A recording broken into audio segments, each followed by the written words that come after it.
Russia டெப்ளீட்டட் uranium குண்டுகளை பயன்படுத்த ஆரம்பிச்சிட்டாங்க. கடந்த சில நாட்களாக உக்ரைனோட தலைநகரம் கீவ்ல முக்கியமாக தாக்குதல் நடக்கிறப்போ இந்த டெப்ளீட்டட் யுரேனியம் குண்டுகளை பயன்படுத்த ஆரம்பிச்சிட்டாங்கன்னு உக்ரைன் ரொம்ப புதிய ஒரு குண்டை தூக்கி போட்டிருக்காங்க. ஏன்னா இந்த டெப்ளீட்டட் யுரேனியம் ஷெல்ஸ் பயன்படுத்துறது யுத்த காலத்தில் நார்மலான ஒரு விஷயம்.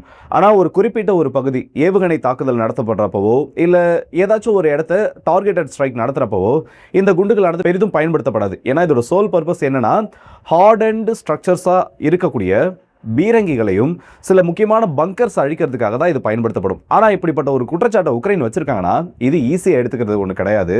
உண்மையிலேயே அதை ரஷ்யா பயன்படுத்துகிறாங்களான்னு ஒரு சந்தேகமும் எழும்பும். அதே நேரத்தில் இன்னொரு அறிவிப்பு உக்ரைன் கிட்ட இருந்து என்ன வந்திருக்குன்னா மொத்த துறைமுகங்களும் மூடப்பட்டிருக்கு. யூஸ்னி, சினோமாஸ்க், ஒடேசா துறைமுகம் இது அத்தனை மூடப்பட்டதா ஒரு அறிவிப்பையும் கொடுத்திருக்காங்க. இதோட சேர்த்து இந்த ரஷ்யா உக்ரைன் யுத்தத்தில் நடந்திருக்கக்கூடிய சில முக்கியமான நிகழ்வுகள் கடந்த 24 மணி நேரத்தில் நடந்திருக்கக்கூடிய அந்த ஒரு நிகழ்வுகளை இந்த பதிவில் பார்த்துலாம். ஸோ வாங்க வீடியோக்குள்ள போயிடலாம். நான் உங்களுக்கு தம்புஷம் டிபி ட்ரெண்டிங்ஸ்.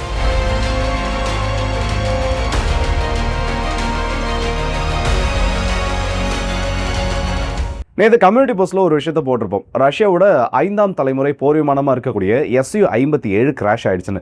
ஸோ அதை பற்றி நான் அப்டேட்டை கொடுத்துட்டு மற்ற செய்திகளை பார்க்கறது சரியாக இருக்கும்னு நினைக்கிறேன். என்னன்னா ரஷ்யாவோட ஸ்வெனிக்ராட் மாகாணம் இது மாஸ்கோவா நதிக்கரையில் அமைஞ்சிருக்கக்கூடிய ஒரு நகரம். இந்த ஒரு பகுதியிலிருந்து ஒரு 20 கிலோமீட்டர்கள் தொலைவில் இருக்கக்கூடியதான் குபின்கா மிலிட்டரி ஏர்ஃபீல்டு. ரஷ்யாவோட ஒரு முக்கியமான ஏர்பேஸ்னு சொல்லலாம். அங்கிருந்து கிளம்பிய ஒரு Su-57 போர் விமானம் டேக் ஆஃப் ஆன அடுத்த சில வினாடிகள் ஒரு 2 நிமிஷத்துக்குள்ள இந்த கிராஷ்குள்ள இன்வால்வ் ஆகுது. ரஷ்யா சார்பில் இருந்து என்ன சொல்றாங்கன்னா இது வந்து ஒரு டெக்னிக்கல் மால் ஃபங்க்ஷன்னால இந்த விமானம் கிராஷ் ஆயிடுச்சு, பைலட் சேஃபாக எஜெக்ட் ஆயிட்டாரு, மற்றபடி எந்த விதமான பாதிப்பும் இல்லை, ஒரு ஓப்பன் ஃபீல்டில் விவசாய நிலத்தில் இந்த விமானமானது கீழே விழுந்து நொறுங்கிடுச்சுன்றதை உறுதிப்படுத்திருக்காங்க. எல்லா செய்தி ஊடகங்களும் இதே தான் சொல்லியிருக்காங்க. ஈவன் உக்ரைனோட ஊடகங்களும் இதற்கான அந்த இல்லை இதை நாங்கள் தான் பண்ணோம் அப்படி எதையும் கிளைம் பண்ணலை. ஏன்னா அது மாஸ்கோவில் நடந்துச்சு. ஃப்ரண்ட் லைன் பக்கத்தில் எதுவும் நடந்திருந்ததுன்னா இதை நாங்கள் தான் பண்ணணும்னு சொல்லி நிறைய கையை தூக்கியிருப்பாங்க. இது ஒரு ரஷ்யாவுக்குள்ள நடந்ததுனால எல்லாருமே இது ஒரு நியூஸாக ரிப்போர்ட் பண்ணியிருக்காங்க. ஆனால் விஷுவல்ஸ் அங்கிருந்து, அதாவது அதை நேரடியாக பார்த்த சாட்சிகள் என்ன சொல்லியிருக்காங்கன்னா இந்த விமானம் கீழே விழுறதுக்கு முன்னாடி ரொம்ப லோ ஆல்டிடியூட்ல பறந்ததுன்னு ஒன்று சொல்லியிருந்தாங்க. இது ஆரம்பத்தில் வந்து பெரிய ஒரு சந்தேகத்தை கிளப்பினதா ஒரு செய்தியை கிளப்பி விட்டாங்க. அதுக்கப்புறமா அந்த பைலட் வந்து ரெக்கவர் ஆனதுக்கு அப்புறமா அவர் பேசுனதா சொல்லி Russian ministry of defence affiliated சில டெலிகிராம் சேனல்ஸில் ஒரு செய்தியை சொல்லியிருந்தாங்க. டெக்னிக்கல் மால் ஃபங்க்ஷன் காரணமாக இது மக்கள் வசிக்கக்கூடிய பகுதியை நோக்கி இந்த விமானம் திரும்பினப்போ ரொம்ப லோ ஆல்டிடியூட்ல அதை பறக்க வச்சு மக்கள் அதிகமாக இருக்கக்கூடிய அந்த பகுதியின் மீது இந்த விமானம் மோதாமல் அந்த விமானி திருப்பினதா அந்த டைமில் அது லோ ஆல்டிடியூட்ல பறந்தா சொல்லியிருக்காங்க. ரஷ்யாவுக்கு ரொம்ப முக்கியமான ஒரு நேரத்தில் இது இழப்பாக மாறி இருக்கு. இதில் ரஷ்யாவுக்கு நிம்மதியாக இருக்கக்கூடிய ஒரே ஒரு விஷயம் என்னன்னா இது ஒரு காம்பேட் ஜெட் கிடையாது, ட்ரெய்னர் ஏர்கிராஃப்ட்.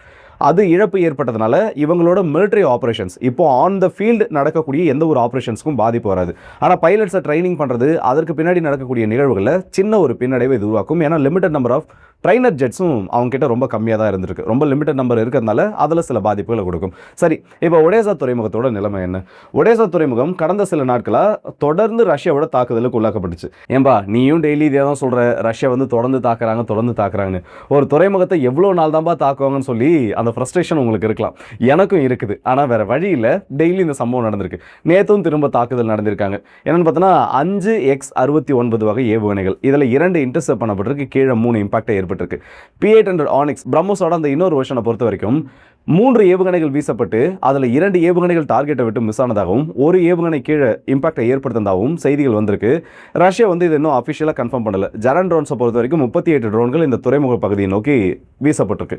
மீண்டும் பெரிய ஒரு தீ விபத்து, நாசாவோட செயற்கைக்கோள்கள் அதை படம் பிடிக்கிறதுன்னு சொல்லி எல்லாம் அதே லூப்பில் நடக்கிற மாதிரி தான் நடந்திருக்கு. இருந்தாலும் இது அப்டேட்ன்றதுனால இதையும் உங்ககிட்ட சொல்லிடுறேன். ஆனால் இதோட அடுத்த கட்டமாக என்ன நடந்திருக்கு பார்த்தோன்னா உக்ரைனோட அமைச்சராக இருக்கக்கூடிய விசாட்ஸ்கி இன்னைக்கு 3 முக்கியமான துறைமுகங்கள், ஒடேசா துறைமுகம், கர்னோமாக்ஸ் துறைமுகம் மற்றும் யுஸ்னி துறைமுகம், இது 3ம் மூடப்படுது. ஒரு நாளைக்கு வந்து சராசரியா பார்த்தோன்னா கருங்கடல்ல உக்ரைனுக்கு வரக்கூடிய அந்த கார்கோ கப்பல்களோட அந்த டிராஃபிக் 8 to 10 கப்பல்கள்.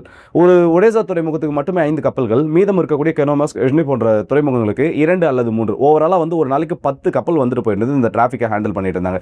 இப்போ இது வந்து முழுதும் நிறுத்தப்பட்டிருக்கு. அடுத்த அறிவிப்பு வர வரைக்கும் எந்த ஒரு கப்பலும் இந்த துறைமுகங்களுக்குள்ள அனுமதிக்கப்படாதுன்னு சொல்லி ஒரு செய்தியை வெளியிட்டிருக்காங்க. இதுக்கு முன்னாடி மேர்ஸ்க்னு சொல்லக்கூடிய முக்கியமான ஒரு கார்கோ ஹேண்ட்லிங் நிறுவனம் நாங்கள் உக்ரைனுக்குள்ளே எங்களோட ஆப்ரேஷன்ஸை ஸ்டாப் பண்ணணும்னு சொல்லியிருந்தாங்க. அதற்கு அடுத்தபடியே இந்த ஒரு நிகழ்வு நடந்திருக்கு. இது ஏன் இப்போ பெரிய ஒரு பேசு பொருளாக மாற ஆரம்பிச்சிருக்கா? ரஷ்யா வந்து அந்த கருங்கடல் பகுதியில் தீவிரமான தாக்குதல் நடத்த ஆரம்பிச்சிருக்காங்க. ஸோ எஞ்சிருக்கக்கூடிய கப்பல்களையும் காப்பாற்றணும். ஏன்னா உள்ள வரக்கூடிய கப்பல்கள் அதை இயக்கக்கூடிய நிறுவனங்களுக்கு உக்ரைன் மேலே நம்பிக்கை போயிடுச்சுன்னா திரும்ப அந்த சர்வீஸ் அவங்க பண்ண மாட்டாங்க. அப்படி இருக்கப்போ அந்த ஒரு பேர் வந்துடக்கூடாதுன்றதுக்காக ரொம்ப இந்த ஒரு முக்கியமான சில முடிவுகளை உக்ரைன் எடுத்திருக்காங்க. இந்த துறைமுகங்கள் மூடப்பட்டிருக்கிறது உக்ரைனோட ஆயுத பரிமாற்றங்கள், நாட்டோலேருந்து அவங்களுக்கு வரக்கூடிய உதவி, இது எல்லாத்தையுமே கொஞ்சம் அன்ஸ்டேபிளான ஒரு சுச்சுவேஷனுக்கு கொண்டு போகும். இதற்கு அடுத்தபடியாக பார்த்தோன்னா 21வது ரவுண்ட் சாங்ஷன் பேக்கேஜ்ன்றதை ரஷ்யா மேலே ஐரோப்பிய ஒன்றியம் போட்டிருக்காங்க. 21 போட்டிருக்காங்க. ஏதாவது வந்து என்னென்ன எக்கனாமிக் சாங்ஷன்லாம் வரப்போகுது, யார் யாரெல்லாம் பிஸ்னஸ் பண்ணுறாங்களோ அவங்களுக்கு என்னென்ன பிரச்சனைன்றதை அனௌன்ஸ் பண்ணியிருக்காங்க. ஜெலன்ஸ்கி என்ன சொல்லியிருக்காருன்னா, இது ரொம்ப நல்ல விஷயம் தான், ஆனால் இதோட நீங்கள் நிறுத்தக்கூடாது. 22வது செட் ஆஃப் பொருளாதார தடைகள், எக்கானாமிக் சாங்ஷன்ன்றதை நீங்கள் ரஷ்யா மேலே போடணும். அப்படி போட்டால் மட்டும்தான் இந்த யுத்தத்தை அவங்க நிறுத்தத்துக்கான சில முயற்சிகளை இறங்குவாங்கன்னு சொல்லி அதற்கான ஒரு வரவேற்பை கொடுத்துட்டு அடுத்த கட்ட ஒரு கோரிக்கையும் வச்சிருக்காரு. ஆனால் இதே ஜெலன்ஸ்கி அவர்கள் 2வது 3வது மொத்தமாக பார்த்தோன்னா இந்த கவுண்டர் அஃபென்சிவ் அவங்க 2023 ஜூன் ஜூலை ஆகஸ்ட் இந்த மாதத்தில் ஒரு கவுண்டர் அஃபென்சிவ் ஸ்டார்ட் பண்ணுறதுக்கு முன்னாடி ஒரு 10 செட் ஆஃப் எக்கனாமிக் சாங்ஷனை போட்டிருந்தாங்க. அப்போவே வந்து அவ்வளோதான் ரஷ்யா, இதுக்கப்புறம் வந்து இந்த சாங்ஷன்லேருந்து அவங்களால வெளியில் வர முடியாது பேசியிருந்தாங்க. ஆனால் சாங்ஷன்ஸோட அந்த கவுண்ட் ஏறிக்கிட்டே போதே தவிர இன்னும் இந்த யுத்தம் நிற்கல. இது எதை நோக்கி போயிட்டு இருக்கின்றதும் தெரியல. எனக்கு இருக்கிறது ஒரே ஒரு டவுட் தான். ரெகுலராக பார்க்குறோம், நியூஸை பேசுகிறோம், நீங்களும் பார்க்குறீங்க பேசுகிறீங்க. உண்மையிலே ரஷ்யா ஸ்ட்ராங்காக இருக்காங்களா, இல்லை இந்த சாங்ஷன்ஸை போடுற ஐரோப்பிய ஒன்றியம் அவ்வளோ வீக்காக இருக்கான்னு எனக்கு இந்த டவுட் ரொம்ப நாளாக இருந்துட்டுருக்கு. எவ்வளோ சாங்ஷனை போட்டாலும் அவங்க என்னடான்னு கூட கேட்க மாட்டேங்கிறாங்க. நீ கேட்கலன்னா என்ன, நான் தொடர்ந்து போடுவேன்னு இவங்களை போட்டுட்ருக்காங்க. கடைசியில் இவங்களே பார்த்தோன்னா பேக்டோர் வழியாக போய் அவங்க கிட்டேருந்து க்ரூட் ஆயில் வாங்கிட்டு இருக்காங்க. என்ன லாஜிக் இது? இதில் உண்மையிலே ஏமாந்து நிற்கிறது உக்ரைன் தானா, இல்லை இந்த உக்ரைனுக்கு தெரியாமல் இந்த இவ்வளோ பெரிய ஒரு கேம் பிளானை இவங்க பண்ணிட்டு இருக்காங்களா, இல்லை ஜெலன்ஸ்கிக்கு அதுவும் தெரிஞ்சு இல்லை அந்த நாட்டு மக்கள்கிட்ட அவரோட அந்த கண்ணாமூச்சி ஆட்டத்தை ஆடிட்டு இருக்காருன்னு ஒரு கான்ஸ்பிரசி மாதிரி இருக்கும். ஆனால் இந்த சந்தேகம் எனக்கு ரொம்ப நாளாக இருந்துட்டு இருக்கு. ஸோ அதை உங்ககிட்ட கேட்குறேன். ஒருவேளை உங்களுக்கு பதில் தெரிஞ்சதுன்னா கமெண்ட்ஸில் சொல்லுங்கள் மறக்காமல். அண்ட் எல்லாத்தோட முக்கியமான ஒரு விஷயம் என்னென்னா, சிஏஓட ஒரு ரிப்போர்ட் சமீபத்தில் வந்ததா CNN போன்ற செய்தி ஊடகங்களில் ஒரு அறிக்கையானது வெளியாகியிருக்கு. அதாவது இதற்கு முன்னாடி போன காணொலியில் நான் சொல்லியிருப்பேன், ஈரான் பற்றின அந்த அப்டேட்ஸை பார்க்குறப்போ ரஷ்யா வந்து உதவிகள் பண்ணுறதுனால ஈரான் வந்து ஹை ப்ரெஷனோடு அடிக்கிறாங்க. அது என்ன விதத்தில்ன்றதை கொஞ்சம் பிரேக் டவுன் பண்ணியிருக்காங்க. மோஸ்ட்டாக வந்து ஈரான் இந்த தடவை அடித்தது எல்லாமே சென்சிட்டிவான டார்கெட்ஸ், ரேடார் ஸ்டேஷன்ஸ், விமானங்கள் நிறுத்தி வைக்கக்கூடிய ஹேங்கர்ஸ், வீரர்கள் இருக்கக்கூடிய அந்த வீரர்களுக்கான தங்குமிடம், இதெல்லாம் ஸ்ட்ரைக் பண்ணாங்க. இதெல்லாம் வந்து கண்டுபிடிக்கணும்னா இன்டெலிஜென்ஸ் இன்புட் தேவை. ஆனால் அதை விட ஹை அக்யூரஸியான வெப்பன்ஸ் உங்ககிட்ட இருக்கணும். அப்படி ஹை அக்யூரஸி வெப்பன்ஸ் உங்ககிட்ட இருந்தாலும் அது ஆன்டி ஜாமிங் ரெசிஸ்டண்ட்டாக இருக்கணும். எந்த விதமான ஜாமிங்குள்ளே அதை முடக்கிறதுக்கான முயற்சிகளில் ஈடுபட்டாலும் அது முடக்க முடியாதபடி பவர்ஃபுல்லானதாக இருக்கணும். அப்போ தான் அது வந்து நீங்கள் குறிவைக்கக்கூடிய அந்த இலக்கை போய் தாக்கும். இதனால் இந்த ஈரான் என்ன பண்ணியிருக்காங்கன்னா, ரஷ்யாவோட ஜாம் ரெசிஸ்டன்ட் சேட்டலைட் மாடல்ஸாக இருக்கக்கூடிய கொமேட்டா MCRP ஆண்டனாஸை வாங்கியிருக்காங்க. அது மட்டும் இல்லாமல் அட்டானமஸ் டார்கெட்டிங் அல்காரிதமாக இருக்கக்கூடிய DSMAC மற்றும் TRCOM இந்த மாதிரி இருக்கக்கூடிய automatic target finding and engagement அல்காரிதம்ஸையும் இந்த ரஷ்யா கிட்டேருந்து வாங்கி இப்போ பயன்படுத்த ஆரம்பிச்சிருக்கதா அந்த ரிப்போர்ட்டில் கிராக் பண்ணதாக பேசியிருக்காங்க. இது ரொம்ப முக்கியமான ஒன்று. ஈரான் ரஷ்யாவோட டெக்னாலஜியை, அதுவும் அட்வான்ஸ்டு டெக்னாலஜி வாங்கி பயன்படுத்த ஆரம்பிக்கிறாங்கன்னா இது அந்த பிராந்தியத்தோட டிஃபென்ஸையே கொஞ்சம் மாற்றி அமைக்கக்கூடிய ஒன்று. ஏன்னா எல்லாருக்கும் தெரிஞ்ச ஒரு விஷயம் என்னென்னா, இஸ்ரேல் நேரடியாக ரஷ்யாவை இது வரைக்கும் எதிர்த்தது கிடையாது. அதேமாதிரி ரஷ்யாவும் நேரடியாக இஸ்ரேல் எதிர்த்தது கிடையாது. இப்போது ஈரானுக்கு கொடுத்துருக்கக்கூடிய ஆயுதங்கள் அமெரிக்காவை தாக்குற வரைக்கும் ஓகே, இவங்களுக்குள்ள இருக்கக்கூடிய அந்த கேட் அண்ட் மவுஸ் கேம் அது பாட்டுக்கு போயிட்டே இருக்கும். ஆனால் இஸ்ரேலுக்கு எதிராக இதே வெப்பன்ஸை ஈரான் யூஸ் பண்ணாமல் இருப்பாங்களான்னு பார்த்தோன்னா கண்டிப்பாக பண்ணுவாங்க. அப்படி இருக்கப்போ அடுத்த கட்டமாக இந்த இடத்துல என்னெல்லாம் நடக்க போகுதுன்னு நினைக்கிறப்ப இப்போவே ஏகப்பட்ட குழப்பங்கள் வர ஆரம்பிச்சிருச்சு. ஆனால் இது நடந்துட்டு இருக்கு. இவ்வளோ நாள் வந்து இலைமறைவு காய்மறைவாக இருந்த ஒரு விஷயம் இப்போ உண்மையிலே நடக்க ஆரம்பிச்சிருக்கு. கடைசியாக அந்த டெப்ளிட்டட் யுரேனியம் குண்டுகளை பற்றின அந்த ஒரு குற்றச்சாட்டு உக்ரைன் கிட்ட இருந்து வந்திருக்கு. ஃபஸ்ட்டு இந்த நியூஸை பார்த்து முடிச்சிடும், அதுக்கு பின்னாடி இருக்கக்கூடிய ஒரு பெரிய அரசியல் என்னன்னு நான் சொல்கிறேன். இப்போ டெப்ளிட்டட் யுரேனியம் ஷெல்ஸ்னால் என்ன? யுரேனியம் வந்து சுத்திகரிக்கிறப்போ கிடைக்கக்கூடிய ஒரு பை ப்ராடக்ட். அந்த யுரேனியம் ஃபியூலாக யூஸ் பண்ணதுக்கப்புறம் அதில் இருக்கக்கூடிய அந்த ரிமைனிங் அந்த ஃபியூல் ராட்ஸில் இருக்கக்கூடிய யுரேனியத்தையும் இந்த டெப்ளிட்டட் யுரேனியம் குண்டுகளை உருவாக்குறதுக்கு அது ரொம்ப முக்கியமான ஒரு மூலப்பொருளாக இருக்கும். அப்படி இருக்கப்போ என்ன பிரச்சனைனா, இது சில ரேடியேஷன் எமிட் பண்ணும். அதாவது கதிர்வீச்சு அபாயம்ன்றது இதில் இருக்குது, ஆனால் ரொம்ப மினிமலாக இருக்குது. இதே நீங்கள் ஒரு பகுதியின் மேலே ரொம்ப அதிகமாக இதை பயன்படுத்தப்படுறப்போ கதிர்வீச்சு அபாயம் எந்த அளவுக்கு அதிகமாக பயன்படுத்தப்படுதோ, இந்த குண்டுகள் அதிகமாக பயன்படுத்தப்படுதோ அந்த அளவுக்கு அதோட ரிஸ்க்கும் அதிகமாகும். இப்போ உக்ரைன் வச்சிருக்கக்கூடிய குற்றச்சாட்டு என்ன? ரஷ்யா வந்து டெப்ளிட்டட் யுரேனியம் குண்டுகளை பயன்படுத்துகிறாங்க. சரிப்பா, எந்தெந்த இடத்துலலாம் பயன்படுத்துகிறாங்க? கியூ மேலே மட்டும்தான் பயன்படுத்தியிருக்காங்க. அது என்ன கியூ மேலே மட்டும்?